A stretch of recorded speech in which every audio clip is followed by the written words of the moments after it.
I know you think I've gone crazy, but this little bit of pipe insulation, pipe lagging on the golf club could really help you improve your club face control. So whether you're talking about the takeaway movement, the delivery position, or impact itself, this is simply just going to give you a lot of awareness. So I've effectively got it pointing at my target line. I slipped it over the club head and got it onto the club shaft here. I didn't do a very neat job, as you can see. But in that takeaway movement, in this first position here, I would like to see the pipe lagging pointing down towards the rough extended ball to target line. So this is my target line, this is the direction. Let's get that pointing pretty close to that line there. The most common fault is golfers getting the club in behind them and the club face open, and then you can see the pipe lagging is pointing more horizontal out in front of me rather than down towards the target line. So a lot of people struggle in this first move, and the common fault is the club face too open. But if you went the other way, if you got the club face too closed, let's say pointing too much down to the ground, you can see this is closer to that line, but it's nearer my feet line. It's not out on the ball to target line. So that's that first movement here. Now, what do we want in the delivery? The same sort of thing, don't we? Because it makes it easier to, at impact, get that pointing at my target line.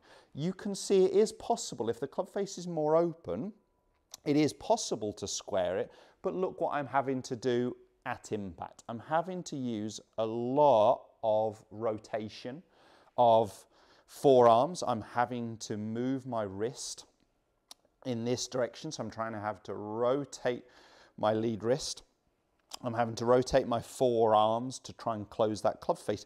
I guess I could do it all with body, but are you supple enough to create that much rotation to square the club face? It's so much easier if at pre-impact we can get that club face slightly turned down. And that would always be my goal, is to try and get the club face in the takeaway position where the club is parallel to the ground. And in the delivery position, P6, just before we hit the golf ball, again, parallel to the ground. If we can get that club face almost matching my spine angle, it makes it a ton simpler. You can see this is pointing down. Now, to achieve that, look at my wrist angles, and this is a key part here. I've almost got the glove logo, if I was wearing a watch, on my lead wrist, that would be pointing down the same direction as the glove logo here. It's pointing a little bit more down towards the ball. Now, you may prefer to focus on the trail wrist. What's that doing? It's just a little bit more on top, as if the trail palm is pointing down towards the ground. What do we see with the most common fault? The palm starting to face out in front of us, or maybe worse still, up in the air. So you can see how open that is, that this pipe lagging here is pointing nowhere near the golf ball. It's going to become a whole ton harder. So this just simple exercise to work on that first movement, that delivery position, and how we work into impact. If at impact we can get it pointing at our target line, we know we're doing a good job. So this is all about controlling those wrist angles. There is one other key part that throws us out here, because I get golfers with good wrist, or where I've worked on their wrist angles and now they've improved them, but if I lose posture, we call this early extending. What do you see? My hips going towards the golf ball. The compensation is my head to go backwards, because otherwise I'm going to shank it right out the heel of the golf club. So as I lose my posture, even though I've got good wrist angles, look again what happens to this tubing. It starts pointing up, out in front of me, not down towards the golf ball. So controlling that club face is a combination of wrist angles and a combination of maintaining posture. And if we can do those two things, it gets really easy to deliver the club here. And that's what we're looking for. That's where consistent golf comes from. So actually, I'm hoping it doesn't fall apart. I'm going to hit one, but I'm going to just try and do it slowly. I'm going to almost try and do it in slow pieces if I can. So takeaway movement into delivery into impact.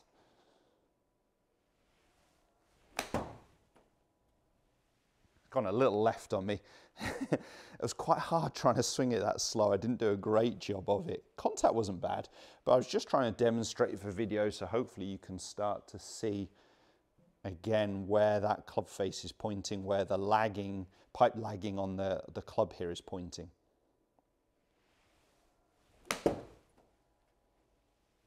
And that just made, that was a straight shot. That just makes it so much easier to deliver that club squarely into impact. So I'd say if you're struggling with a takeaway move, you're struggling with losing posture or wrist angles into delivery, which I think covers most golfers, that exercise, just as a simple at home, unbelievable. I think it's so simple, but it could really help your awareness. I'm not saying you're going to be thinking about all that on the golf course. The takeaway is probably the easier part to start to change, and I would definitely rehearse that movement before you go ahead and hit. But the rest of it is just going to be practice swings at home, just getting the awareness of what my wrists are doing to deliver square club. So once I've done that, I'm going to pick up a club, and I'm just trying to recreate those feels. You know, almost sense where that wrist angle is pointing, or especially when I do it at slow pace. I'm going to hit this one full.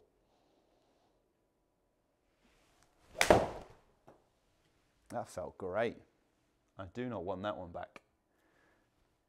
Nice little draw off my target line.